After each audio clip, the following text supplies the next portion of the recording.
할렐루야, 사랑하는 성도 여러분, 1월 27일 목요일 악답의 시간이 돌아왔습니다. 오늘 말씀의 제목은 나는 세상의 빛이니.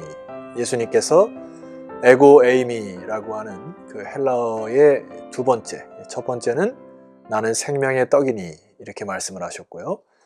두 번째는 나는 세상의 빛이니 이렇게 본인의 정체성을 드러내신 본문이 오늘 본문 말씀입니다. 자, 우리는 예수 그리스도가 빛이심을 믿는 믿음의 사람들이죠. 그러나 그 믿음의 근거는 하나님의 창조 사역으로 시작해서 예수 그리스도가 하나님의 아들로 오셔서 이 땅에 죄의 권세를 다 무찌르시고 부활하셔서 우리를 영원한 나라로 이끄시는 그런 소망으로 살아가는 자들이 바로 믿음의 사람들이죠. 자, 우리가 믿는 믿음을 어떻게 증명해 보일 수 있을까요? 그것은 말로 한다고 되는 것이 아니고 성경으로부터 시작해서 가만히 우리 신앙의 선진들을 보면은 내가 믿는다라고 하는 것은 이렇게 정의할 수 있습니다. 나는 믿음으로 살아가고 있는가? 당신은 믿음으로 살아가고 있습니까? 이것이 정확하게 여러분이 믿음을 가지고 있는지 없는지를 알 수 있는 명백한 증거일 것입니다. 자, 그래서 오늘 저는 본문의 말씀을 통하여 믿음으로 사는 것에 대한 것을 좀 깊이 묵상을 해보려고 합니다. 앞서 말씀드렸던 요한복음 7장 1절 말씀으로 가시게 되면은 그 후에 예수께서 갈릴리에서 다니시고 유대에서 다니려 아니하심은 유대인들이 죽이려 함이로라. 자, 이때 당시에 예수님이 오셨음에도 불구하고 많은 유대인들이 예수님을 죽이려고 했던 어둠의 일을 서슴없이 행하고 있습니다.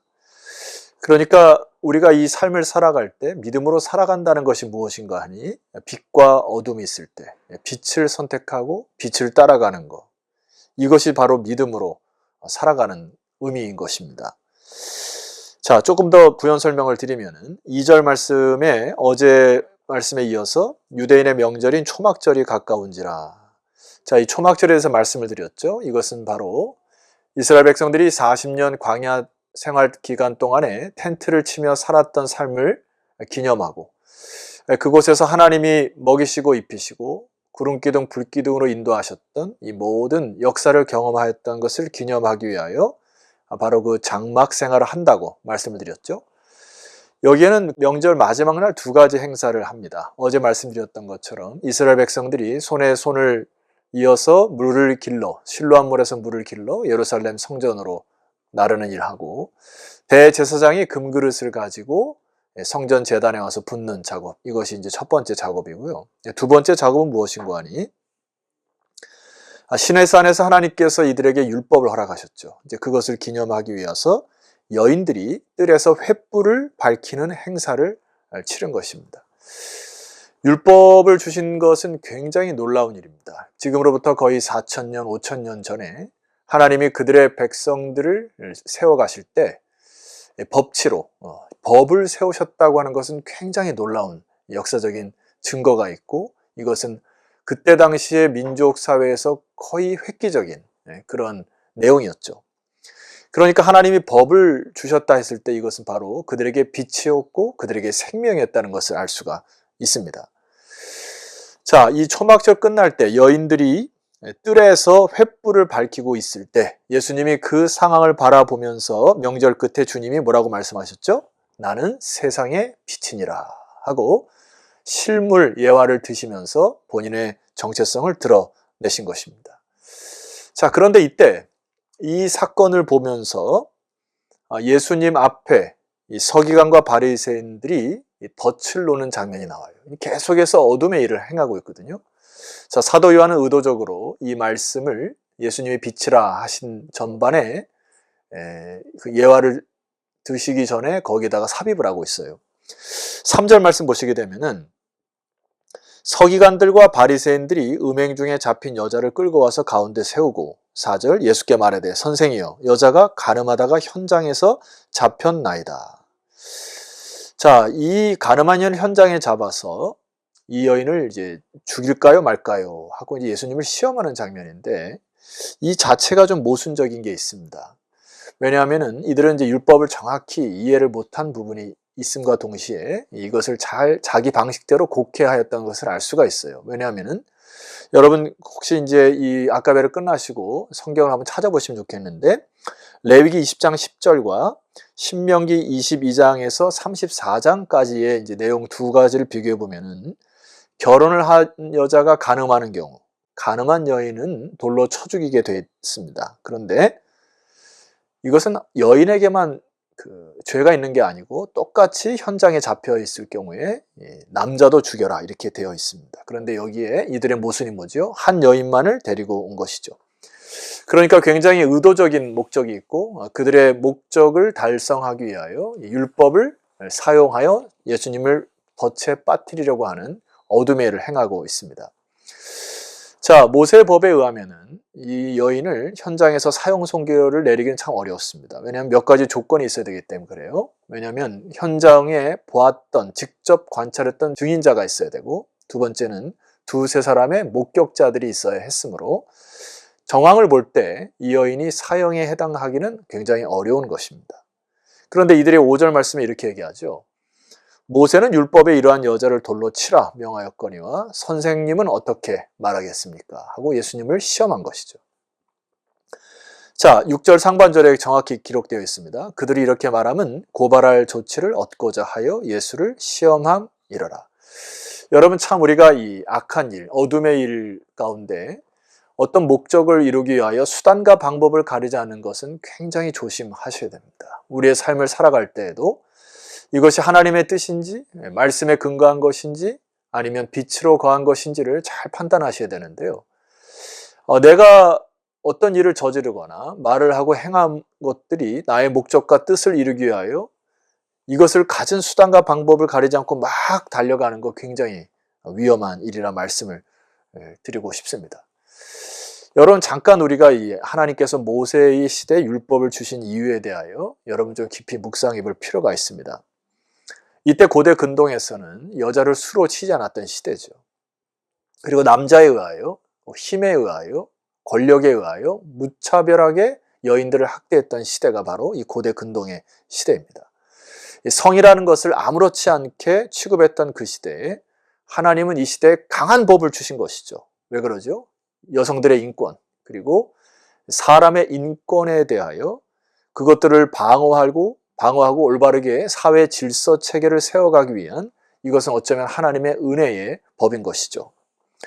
그런데 이것을 자기 멋대로 해석한 것들이 유대인들에게 이어졌던 것입니다. 이에 대한 예수님의 태도가 무엇입니까? 6절 하반절에 보니까 예수께서 몸을 굽히사 손가락으로 땅에 쓰셨습니다. 자, 이 부분이 참 놀라운 부분인데, 손가락으로 땅에 쓰셨을 때 이제 쓰신다라고 하는 헬라 어원을 찾아보면 이게 이제 합성어로 되어 있습니다. 앞에 전치사와 뒤에 이제 본 동사가 나와 있는데, 이 카타라는 전치사와 그 다음에 그라폰이라고 하는 이 단어가 합성어가 됐어요. 그래서 이걸 합성어가 쓰인 단어가 그라펜이라고 단어 쓰여 있는데, 이거는 이제 전치사가 무엇에 대항하여 쓰셨다 이렇게 쓰면 정확하죠. 그러니까 예수님이 단순히 그냥 그림을 그리신 것이 아니라 예수님의 이 글을 추측해 볼 때 예수님은 그들의 죄를 대항하여, 혹은 그들의 언행을 대항하여 뭐라고 쓰신 것이라 판단이 됩니다. 어쩌면 많은 사람들이 또 그들이 그 글들을 보다가 어쩌면 자기의 죄를 정확히 알고 계시는 글을 보고서 마음이 찔렸을 것이에요. 그래서 예수님이 7절 말씀에 보니까 너희 중에 죄 없는 자가 먼저 돌로 치라.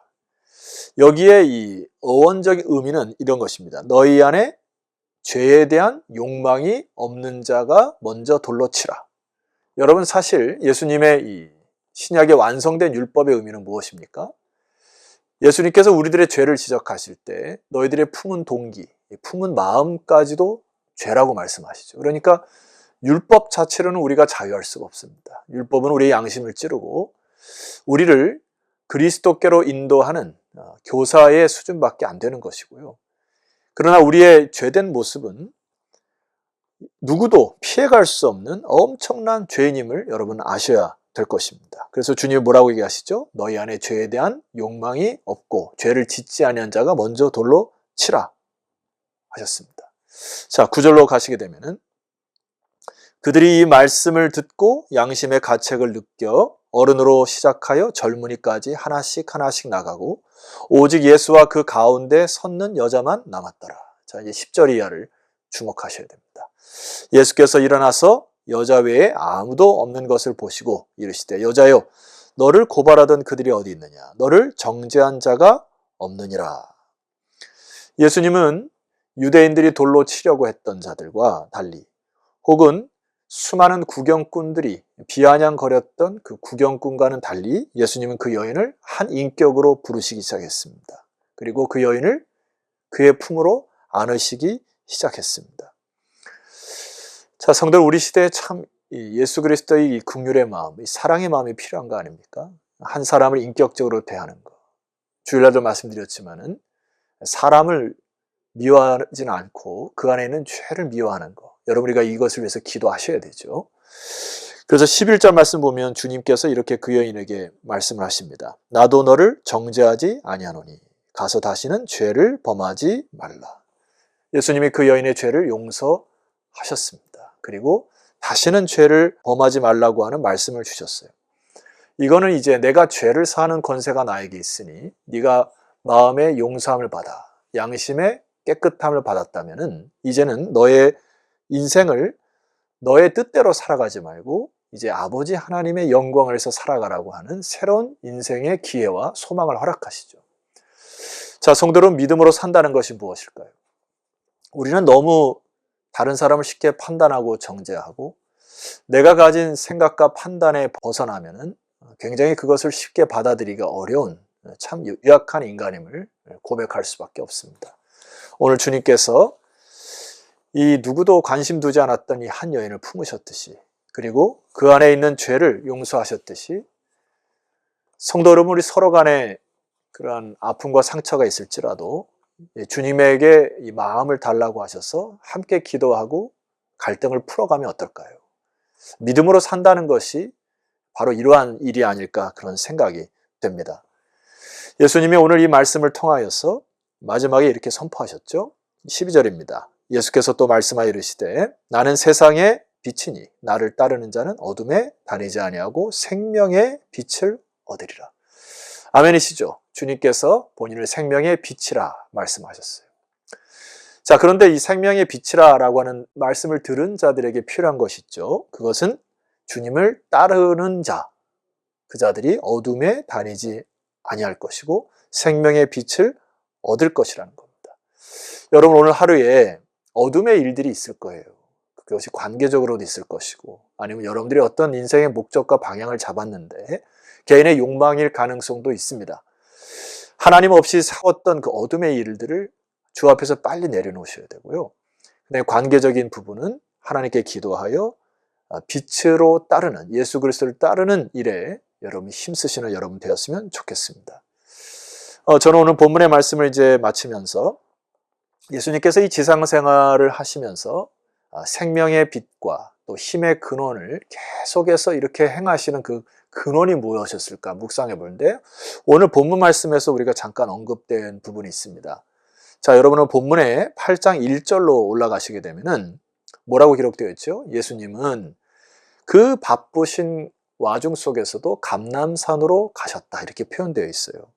감람산으로 가셔서 무엇을 하셨을까요? 습관을 좇아 다른 복음서에 보면은 감람산으로 가셨다. 습관을 좇아 가셨다고 하는 것은 가셔서 기도하셨다는 것입니다. 어쩌면 여기서 밤새도록 하나님과 호흡하고 동행하는 기도의 씨름을 하셨다고 많은 주석학자들이 이야기를 하죠. 그런데 여러분 오늘 본문의 2절 보세요. 어떤 단어로 시작합니까? 아침에 시작하죠. 다시 성전으로 들어오시니 백성이 다 나아오는지라 앉으사 그들을 가르치시더니. 어쩌면 밤새 하나님과 기도하여 수많은 일들을 아버지 하나님과의 깊은 뜻을 교제하고 개인의 욕망을 꺾어버리고 육신의 욕망을 꺾어버리고 하나님의 뜻을 순종하여 아침에 깰 때에 밝은 빛으로 다른 사람들을 또 가르치기 시작하시는 사역의 현장으로 달려가신 예수님을 보게 됩니다. 성도 여러분, 우리가 주의 일을 할 때 자칫 잘못하면 오해하는 경우가 있어요. 그동안에 내가 쌓아왔던 스펙이나 어떤 힘이나 지혜로 자꾸 하려고 하는데 주의 일은 성령의 충만함으로 하셔야 됩니다. 그래서 기도 없이 주의 일을 하시면 안 돼요. 기도 없이 하나님의 나라를 위하여 힘쓰시는 것도 참 어렵습니다. 오늘 이 말씀 붙드시고 빛과 어둠의 사이에서 선택하며 살아가시는 복된 하루가 되시기를 소망합니다. 기도하십시다. 존귀하신 하나님 아버지, 감사합니다. 아버지께서 나는 생명의 빛이라 말씀하셨고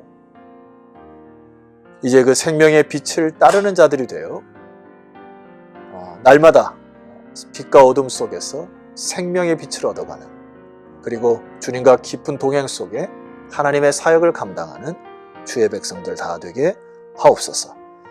예수 그리스도 이름으로 기도드렸사옵나이다. 아멘. 자, 성도 여러분 수고하셨고요. 내일 아침도 요한복음 8장 21절 이하로 여러분을 찾아뵙도록 하겠습니다. 내일 뵙겠습니다.